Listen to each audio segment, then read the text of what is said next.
دیارنەمانە نیهاد بەهجەت خەلیل درۆژە پێنجشەمبیەدا بوو ڕێکافتی 4 ئایاری ساڵە 2017 لە پراکەفنا کەلەکێ هەردەمێ شوێنوارێن کەسێکی نەمینیت کەواتە چەند ڕۆژان بەری دیارنەماناوی زانیاریە نوێژی دگەلوویدا وەند بن لێ چێت بیتن لە داوی جەه کو تێدا هاتیە دیتن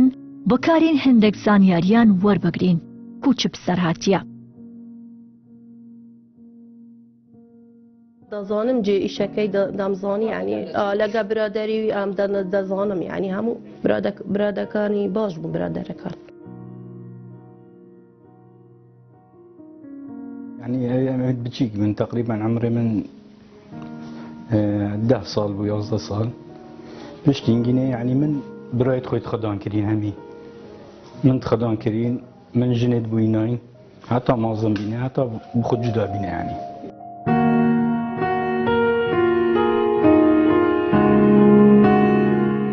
دعا كرن جانكي ما قلت يا له مشكلة كوهي إنه صباح الزين من قلت بتشكت ويبو نيوتكو سعنابو يشاء روزه إنه قلت شو مكتب دنفر وبدا أكره ما قلت بروتست خور قلت نا والله نخور يا تشتا مكتب تخوتم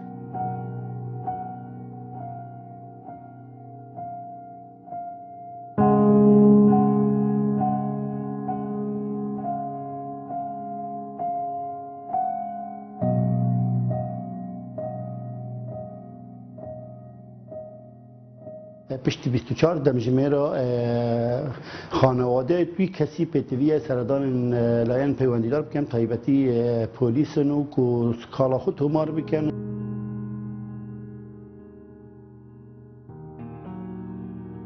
ئەگەر چی دەیویست ژیانی خۆی و خێزان و ماڵ و منداڵەکەی بگۆڕێت و لە کرێچێتی ڕزگاری ببێت بەڵام نیهات کارێکی کرد هەم خۆی بێسۆراخ کرد و هەم ماڵ و منداڵەکەشی سەرگەردان کرد ئەم جارەیان لە دووهۆک و لە بەرنامەی بێسۆراغەوە چیرۆکی ونبوونی نیهاتان بۆ دەگێڕینەوە.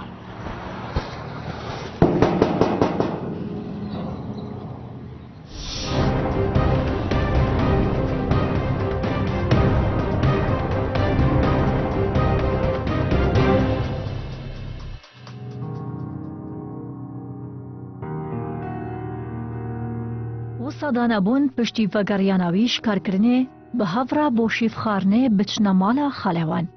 لێدگەل دەرچووناوی شمال ئیدی نەڤەگەڕیە هەیەنەهاژی بێسۆراخمایە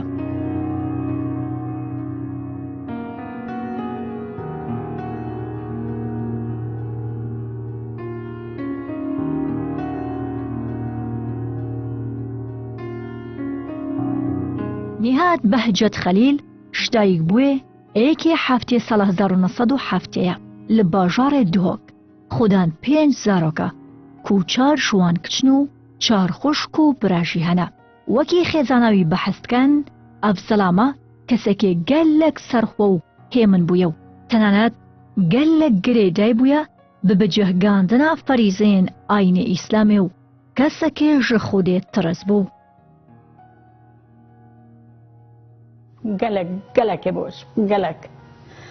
قالك من خوش تبي يا عادل بو يا روز بو درو نبو قالك يا قلبو قالك بمناڵی چۆن بوو لەگەڵتا قالك يتبوز کێشەی نەبوو لەگەڵ مناڵەکانی ترتا مناڵێکی عەجوول نەبوو أبد شو أو نبو أبد حتى تشوش قلت أنا بتشكت خو قميص من يبقى لقبة من الأفكار دي الطازة دي كمان جديدة كوني قلت والله من هون بتغسل هذا قلت من نظامي وإجابات كاني من زبا بتشكت خو من دولة خو كان يبقى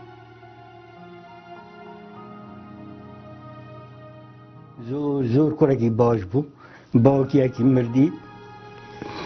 عمري تقريبا 6 سال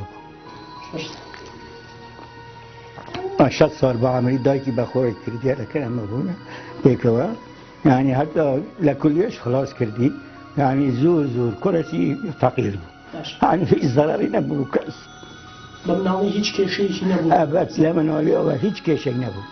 حتی کلیش خلاص کردی هیچ کشی نبود چو جارا کشش نبود همون نقدش یعنی لکن اوای 4-5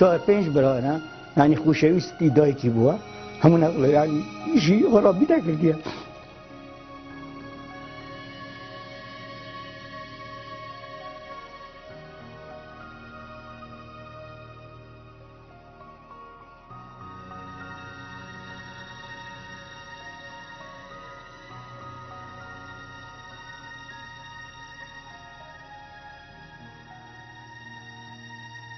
هەرچەندە مالاوان لە باژارێ مووسڵ بوو لێنیها دگەل مەزنبوونا تەمەنێوی چوویە خاندنگەهێ و بەردەوام بووش خاندنێ هەیە خاندنا زانکۆیە تەمام کردیە و باوەڕنامەیە بە کالۆریۆس دە بیرکاریەدا لە زانکۆیە مووسڵ بدەست بەینایە دگەل قۆناغێن خاندنێدا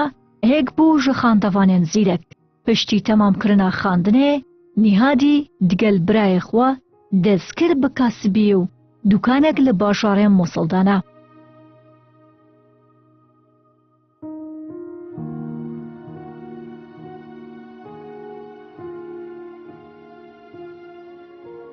موصلة بوين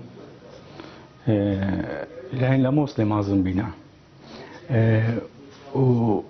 نهاية كراكي يعني قالكي عاقل بو باش بو زيرك بو لمدرسي همو صالي أول دردات شو يعني حتى صفي شارع إعدادي عفو بو لا نتشو امتحان 4 و 5 يعني أول بو متوسطة يعني اعداديات مستقبل ولا موصلي دخان يعني زور زيرك بو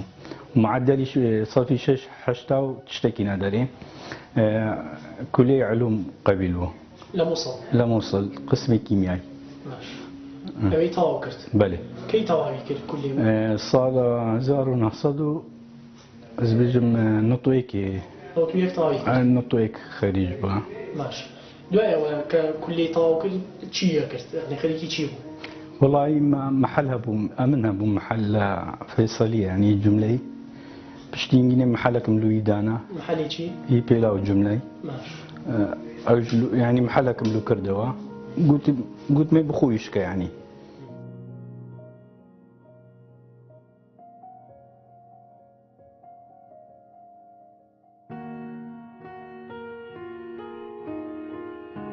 محل بيلاو ابو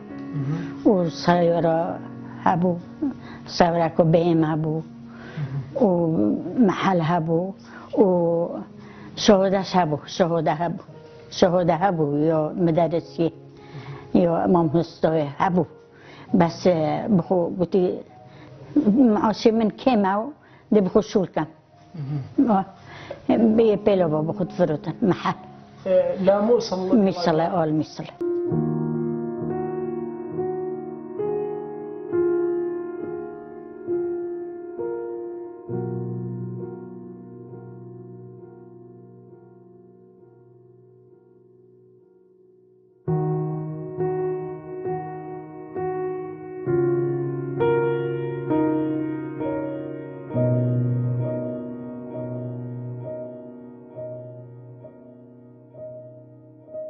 ئەفکوڕە لە کاسبیە خۆ بەردەوام بوو هەیە ساڵا 1990 دگەل کچا پسمامەخوا هەبشینی پێگینا و بوونە خودان ماڵ و خانیەخوا لە باژارێ مووسڵ لێ پشتی هەرڤینا ڕژێما بەحس و تێکچوونا ڕەوشە ئەو لە کاریە باژارێ مووسڵ لە ساڵا 2005دا vegeriya bajarê Duhokê û li wêrê Aqincî bû. Heya geşta wê radeyê nîhat di sala 2008 de wekî mamostaya bîrkariyê li gundê sergeliya ser bi nahiya Dînarta li qeza Akrê li snûrê parêzgeha Duhokê hate damezrandin û dest bi wanegutinê kir. والله باش بو يعني إيشي دكرت باري خير كرت ما جن لوينا كتشي مامي بو تقريبا نوطو هشتي بو تبا باشا لروي ماديو شون بو يعني وظفي شون بو وضعي وقت ما لموصلي زور باش بو وضعي ما أو بو يعني باجر شكست لموصلي أو بو هبوطي كرت يعني بازارات أخواري ما خسارة ما انكرت ل 2003 2003 2005 2003 نيات بري من هاتا دوك امن پرۆسە نيات هاتا دوك بشتي امن 2009 هاتم دوايا و يعني ايش يعني تعيين دبيا باوي الشهاده هي کەی تەعین بوو؟ تعيين بو 2005 بجن شوش لەکوێ؟ لآكري تعيين بو لمنطقة دينارتي قندك بيدالين سرقلي سەرگەری لويري تعيين بو لە وەکو مامۆسای ئامادەیی یا مامۆسای بنەڕەتی يعني متوسطي مامۆسای چی بوو؟ بيركاري بو بیرکاری بله چەندێک لەوێ بەردەوام بوو؟ تقريبا صالك وتشتك لي بو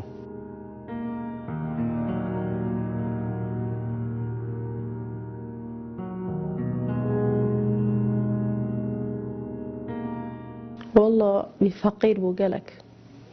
فقير بو اي شو كتشكا بو مختيدا عمري 15 سال بابا تقريبا 20 سال مشي كري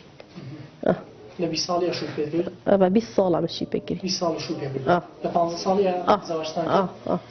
ئەو چەندێک لە تۆ گەورەترە؟ او تقريبا 10 سال 10 ساڵ لە تۆ گەورەترە؟ يعني هەر خۆت حەزت کرد شووی پێ بکەی یا هەر نا يعني بابي من هو حاسكر كوري براوي بو ويفقيد بو باش بو كتاس حاسكم يعني اي شوت ندا خوزي من استومي بو قسمت نا باش بو قسمت كزواج لەگەڵا کرد بله. تا يعني فترێ و کە مناڵتان بوو ماڵتان بە یەکۆنا پیاوێکی چۆن بوو لەگەڵتا؟ قالك باش بو يبرحم بو فقير بو قالك يعني ما تش قد بو ند قوتينا بو بتشكت خوش قالك يبرحم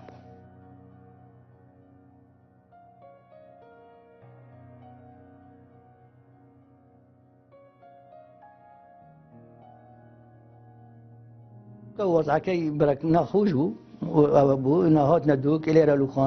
خان يقرت بيجاربو محاولة كرت برايش هر محلي او هبو ليرا شاتو بودي واش محلي هبو جملة بيلاف استفروشتيا بيش مدك فروشتيا هل ليرا حتى ب 2000 قصور قلت والله من خو تعين دكم روشتا كرب جماعات من هبو والله شو امريكا له انجمن وزيراني هنا ولا تعين بو ما مستوى تقريبا سالي كان بو تعين ب 2008 بو كان بو حف 2007 بو هاج بو اول تعيينش لا دينارتي درشو امريكي بندق بو لكن دينارتي ما على اخوي بدا دينارتي سرقلي دليني قندك لا بو ما على اخوي بدا وين داري تقريبا صالك لويبون ما مستوى لوي وخاني حكومي جبو طبعا ما مستوى بريكاري بو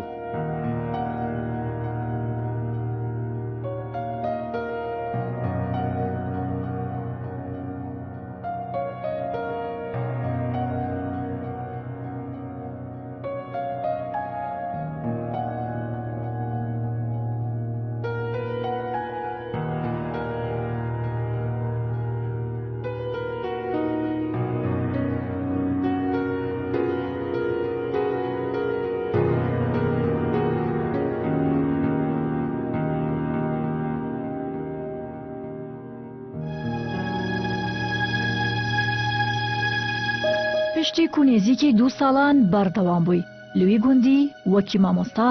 نهاد بەگەڕیە باژارە دهۆکێ و وەکی مامۆستا بەردەوام بوو هەیە ساڵە 2015 ژبەر خراپیە ژیار و ژیاناوی و کێمبوونە موچێن مامۆستا و فەرمانبەران و هەلگرتنا موچەی ژئالی حکوومەتە هەرێمێڤە نهادی لە کۆمپانیەکە فرۆتنا ئۆتۆمبیلان ئۆتۆمبیلەکە تاکسی بۆ ئاوایە قستئینا و دگەلکاری مامۆستاییەدا کاری تەکسیت کرد چونکو ئەبزەڵامە تگەل هەبوونە 4 زارۆکان لوی دەمی دخانیەکی کرێدا ژیاند کرد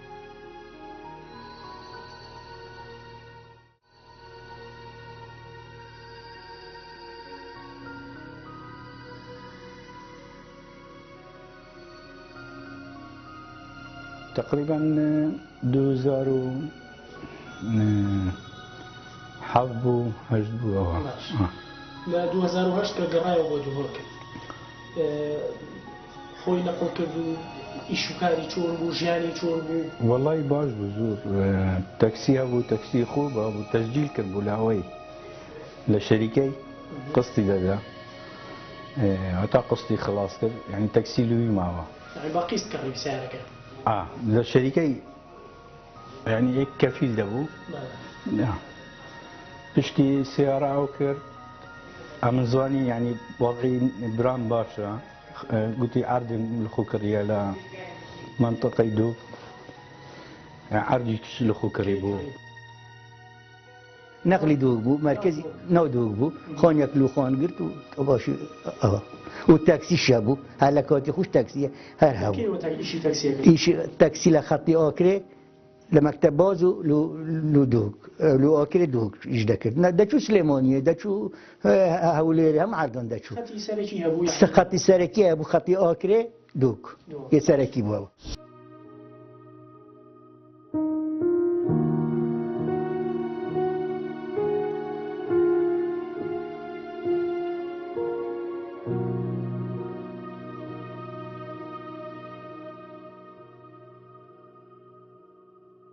نهاد لبرویکه زلامکه کاسب بو بو خودان ترومبلکا جول تاکسی و پارچکا عردیجی لباجار دهوگی کری بو لیف زلاما دداوی سال 2015 دا لپالوی کاسبی و دواما ماموسایی کود کر هدی شکستنا دارایی بسرداهات کو خزان و کسوکاری نویجی ندسانین صدما وی شکستنه چیه بجورکی اتومبیل و پارچه عرشی فروتو کسکی دی تاکسیک بکری داکو بشریکی کارل سر بکد.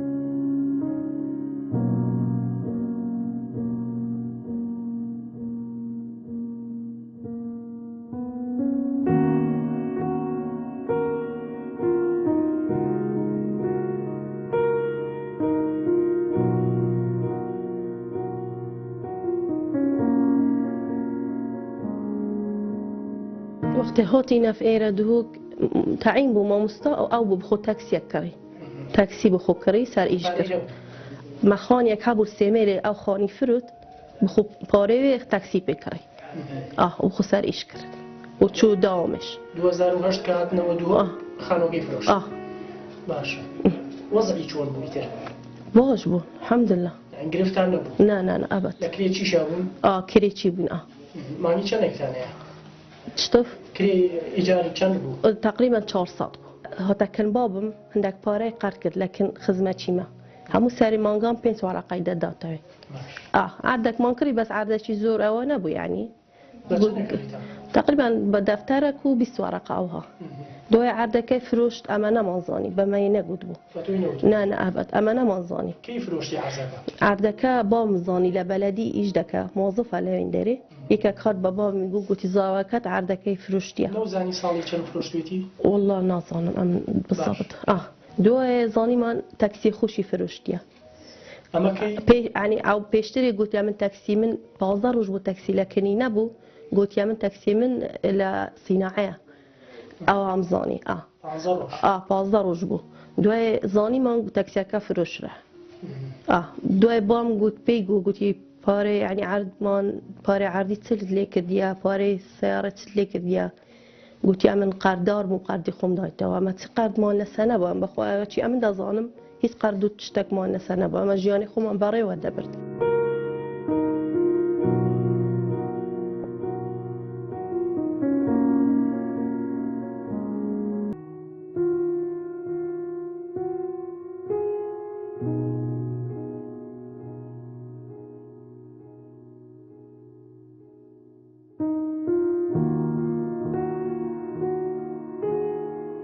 هرچنده پشتی شکستنا گلکا دارایی، خیزان و کسوکار نوی، زانین کونی هاد مشیلی قمار کرنه، لیدگل بزاوین ریگری کرنه، شویکاری، جعالی خیزان و کسوکار نوی و لینی هادی بزاوا دست و اینانا او پاره کوش دست دایده دا.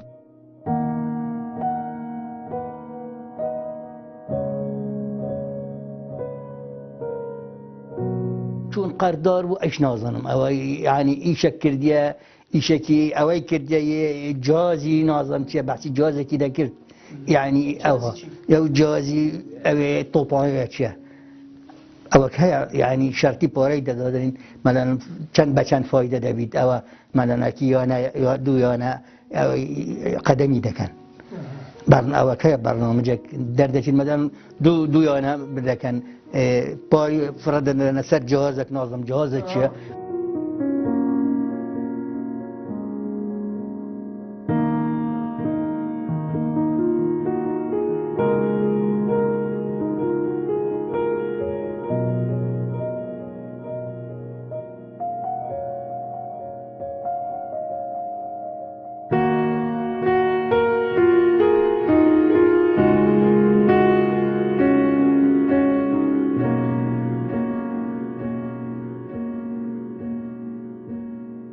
ڕۆژە پێنجشەمبی بوو ڕێکەفتی 4 ئەیارە ساڵە 2017 لە دەمژمێر دەهێ سپێدێ نیهات بژوانە کارکردنێ لەسەر تاکسیە ژماڵ دەرکەت لێ پشتی دەرکەتناوی نەپەگەڕیا ماڵ ئەو بوو پشتی دەرچووناوی شمال ئەو تەکسیە کو مولکێ شریکی وی بوو فرۆت هەیە دەمژمێر 5 ئیڤاری هەڤالێکی وی لە پراکەڤ ناکەلێک دیتە بوو پشتی کو هاتیە دیتن لە پراکەڤ ناکەلەک لە دەمژمێر 7 ئیڤاری دایکاوی پەیوەندی پێکرد لێ پشتی وێ پەیوەندیێ نیهات بە تەمامی ون بوو.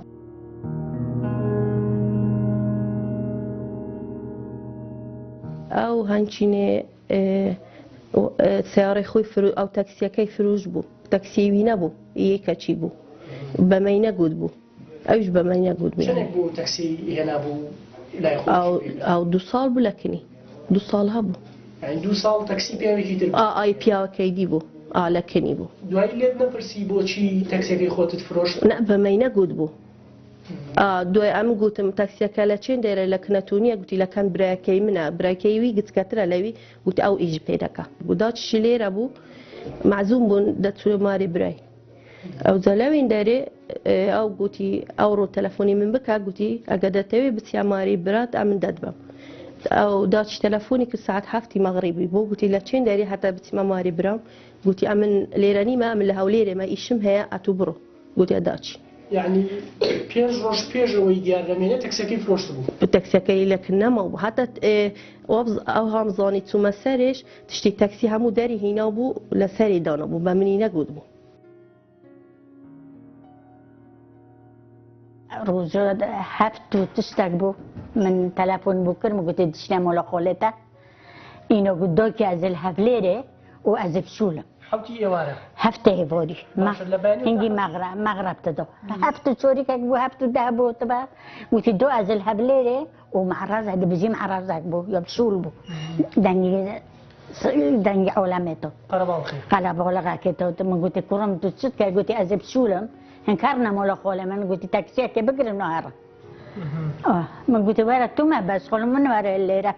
گوتی دۆکی ئەزل هەڤلێرێ باشە لە پێش سەعات حەوت لە بینی ئەوەی کە لە ماڵ دەرچوو تا ئۆخری مەغرب کرد ئۆڵڵە وەکبەر من تەلەفۆن تکردوێ پێشتر تەلەفۆن بۆ نەکرد بۆ چەند تەلەفۆن مەکردن هەموو قەتع بۆ پێش سەعات حەوت نه من نەکرد باشە ئەیتر لە سەعات حەوتکەوە پێوت دوایەوە کەی تەلەفۆن بۆ کردو دووبارە خڕۆ تەلەفۆن کرد گوتی قەتع گەل تەلەفۆنە منو کرد و قەتع کرد گوتی سەر سرێکەلەکی قەتع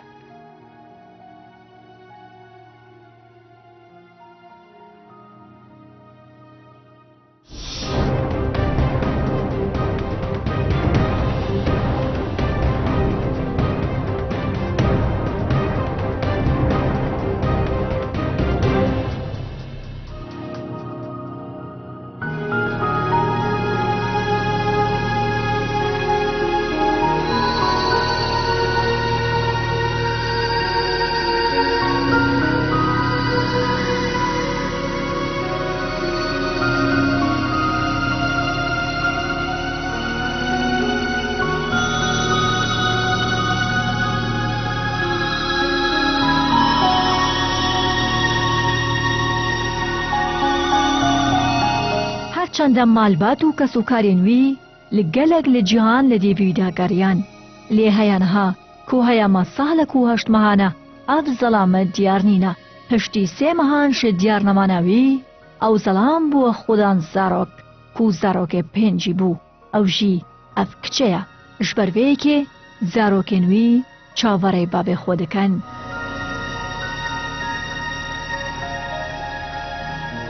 واسیایی که اینا کسی کو تشتکی سر پیزانی نکیان تشتکی سر بابیم بیشتمه اگر باوکو تو ببینه ایسا چی پیاله؟ اما دی کیفومه ایتن و دی کیفومه بله دی کیفومه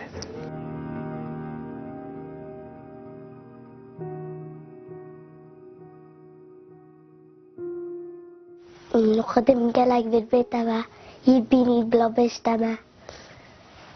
از لغریب بین شلا بیتم لای تەلەبەکانی ڕەفیق پرسیاری باوکتەکەی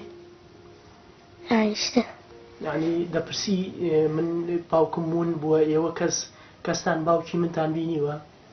نە نەپرسیوە لە کۆڵان نەپرسیوە باش ئەگەر باوکو تۆ ببینێ چی پێڵێ ئیسا دەبێژمێ من دەعاودەت کردم باش بوو تۆ هاتیەوە ئەزێتە غەریب بووی لای ڕەفیقەکان ئەڵێی باوکم دیار نییە ئەڵێی چی ئەس بژمە هەواڵت خۆ و باوێ من یێ بەزرە ئەس بژمە خڕە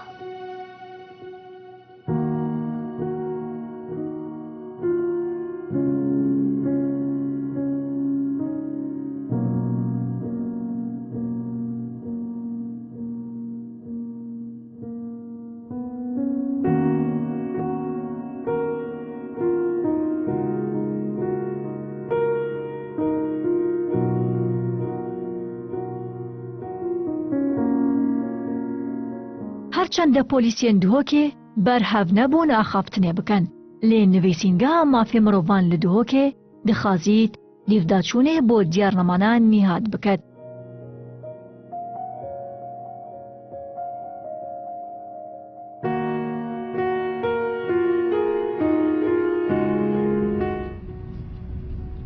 دوای ئەوەی چووینە ماڵی کاک نیهات لەسەر زاری کەس و کارەکەی و خێزانەکەی و مناڵەکانی چیرۆکی ژیانی کاک نیهاتمان گوێ لێبوو وە چۆنێتی ونبوونی وە چۆنێتی گەڕان بە دوای کاک نیهادا لە دوای ئەو یاریەی کە ئەنجامی یابوو لە ماوەی ڕابردوودا قەرزارێکی زۆر بوو گومانی زۆر هەیە کە لەسەر ئەو قەرزاریە ئەو ڕووداوی بەسەرهات بێ بۆ ئێمەش پەیوەندیمان کرد بە پۆلیسی پارێزگای دووهۆکەوە بەڵام دوای هەوڵێکی زۆر هیچ قسەیان بۆ نەکردی ئامادە نەبوون قسە بۆ ئێمە بکەن لەسەر کاک نیهات و بزانین لێکۆڵینەوەکانی پۆلیس بەکوێ گەشتووە لەسەر دۆزینەوە و گەڕان بە دوایە بۆیە دەچینە لای نووسینگەی مافی مرۆڤی دووهۆک بزانین ئەوان ئەتوانن چی بکەن بۆ ونبوونی کاک نیهات و هەوڵەکانی ئەوان چیە بێت تاکو بتوانن چارەنووسی ئەو بێسۆراغا ڕۆشن بکەنەوە.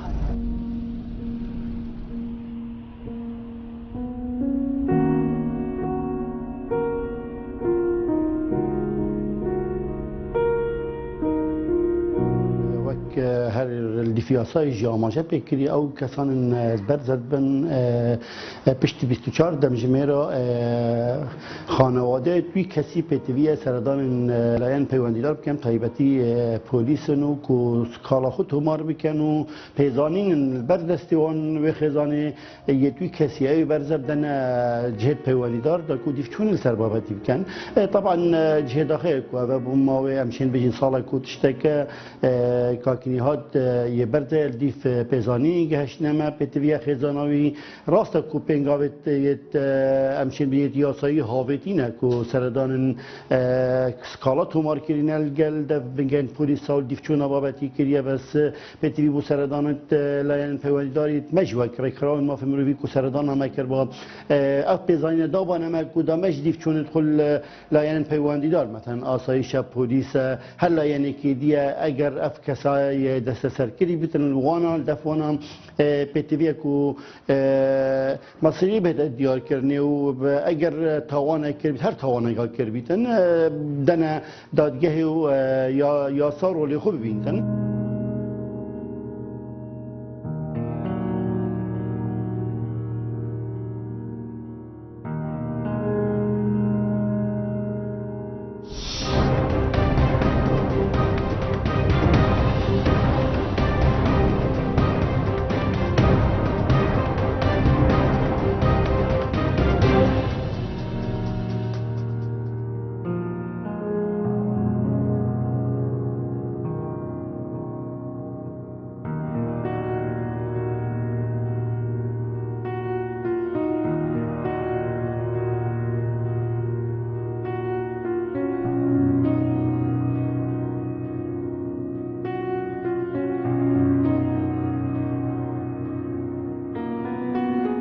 بدواي او قلت يا مالك لك ما عندي او برادرك اما شتونا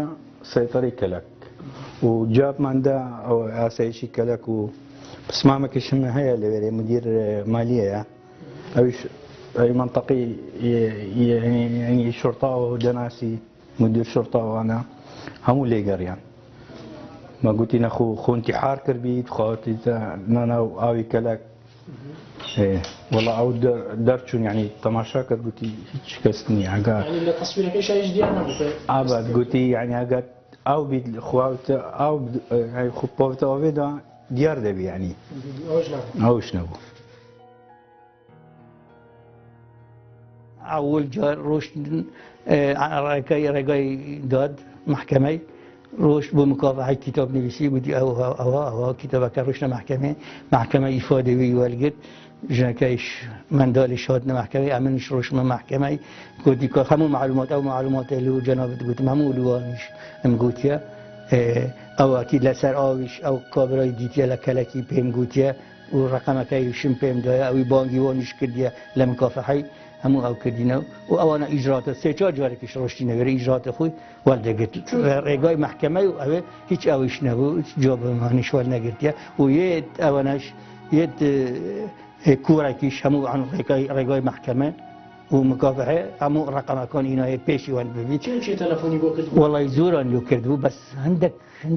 مان پیمان نگود از بشم نخو زور همو برادر بونو همو او بونو بله برادرکان قصتان لگلا کردن همو برای بونو امن بونو ایدیتر بونو پیشی وند ببیتاو بله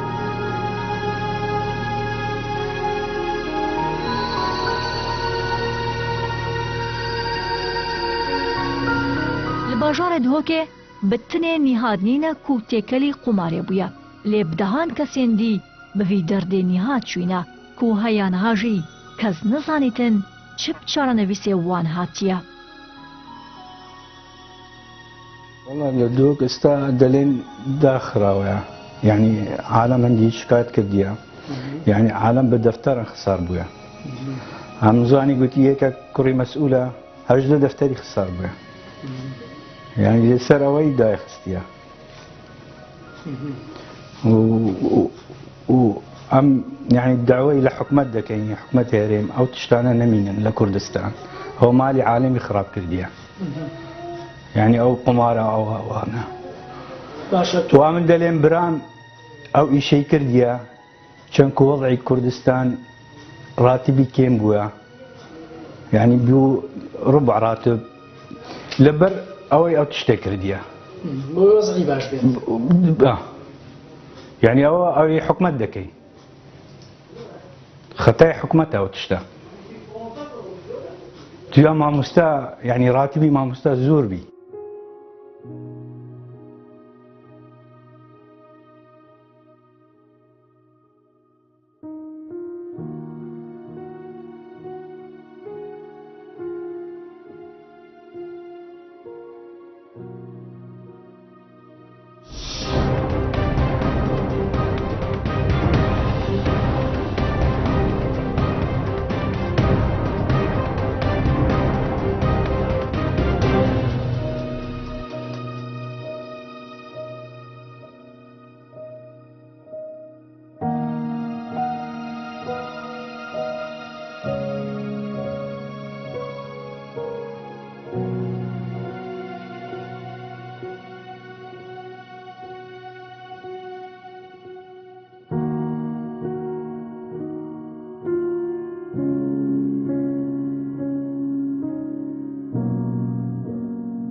سویش چونه نه ولی پستینگی هم نچونه نه هم نچونه اینجا خمانگو خدای گرتیه یه بوی سخص وتي السوقس بس هي الحبس سري دو جواب برد كان وتي حيوانك يجبده بخيره وتنقطة سلينابن تنقطة الحيواني نابن يسبيبيت وتي راسان دي جوابويت اما دوعاوشتيان بو كردن ويان بيوتن يا هر خبري صحيح بو ويان هنا نبخد ويجي او اساس او شيخ او توخبيت ابخو توخبيتن ورندك تشوفودوتين نفولو قهوانيه بس رندك تشوفوتين قلتي ابي السوقه الحبس الصغير والكردستانيس ناس تشكت يعني لا شيخ وشتي ودعاة كردوا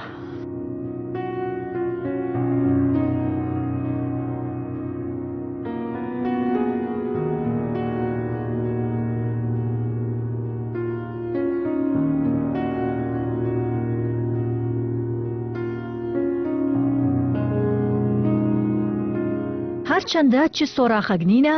لێ کە سوکارێنوی هەر چاوەڕێی بەگەڕیاناوی بکەن و هەمی قارسێن لەسەر نیهاجی داینە.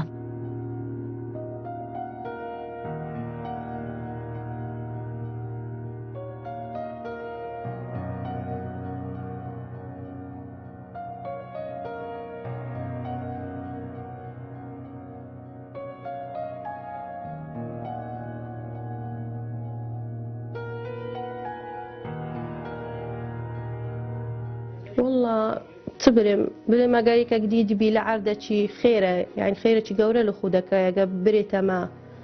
ايش يعني خدان عيالة من داري هي خيزاني هي بابيتها هيس مشكلة نية اشتغل داري لي خوش بيا قراتو طبعا سكو هيس خرابي من اللي ناديتيا ابد لي خوش ده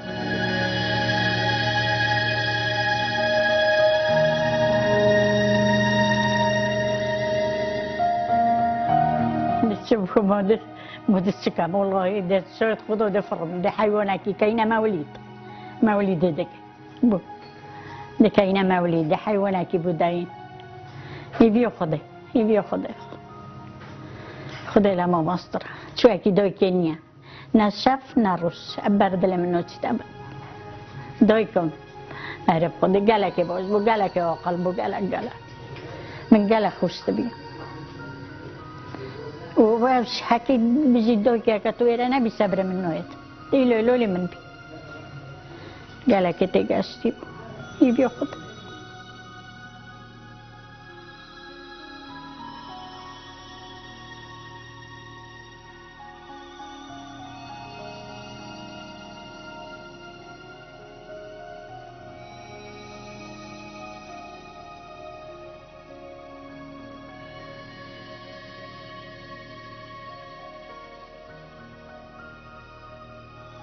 پێدەچێت زۆر بن لەو کەسانەی کە وەک نیهات لەم جۆرە کارانەدا سەر و سامانیان لەدەستدا بێ